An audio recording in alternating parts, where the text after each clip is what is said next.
Welcome to Suki's kitchen. Chicken தண்ணி குழம்பு எப்படி வைக்கலான்னு பார்க்கலாம் வாங்க. வெங்காயம், சீரகம், மிளகு எல்லாத்தையும் நல்லா வதக்கிக்கிங்க. வதக்கிட்டு சிறிதளவு தேங்காய் அதோடு சேர்த்து நல்லா மைய அரைச்சி எடுத்து வச்சுக்கணும். நம்ம இந்த சிக்கன் தண்ணி குழம்புல இன்னொன்று என்னென்னா, இது பாதியில் சிக்கன் வெந்தோடனே எடுத்து நம்ம தனியாக வறுவலாக கிரேவி மாதிரி செஞ்சுருப்போம். அது இன்னொரு வீடியோவில் இருக்கும்.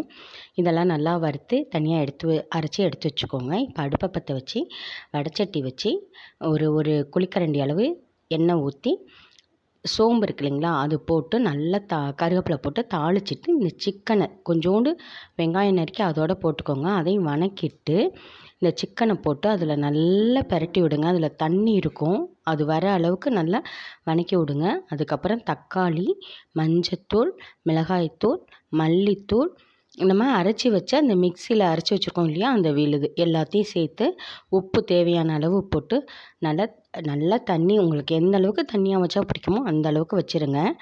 இது நல்லா ஃபுல்லாக நல்லா கொதித்து வரட்டும். அந்த பாதி வெந்ததுக்கப்புறம் நம்ம எடுத்து தனியாக கிரேவி செஞ்ச வீடியோவும் நான் இதில் போட்டிருக்கேன். இது செஞ்சு பாருங்கள், செம்ம டேஸ்டியாக இருக்கும். தேங்க்ஸ் ஃபார் வாட்சிங்.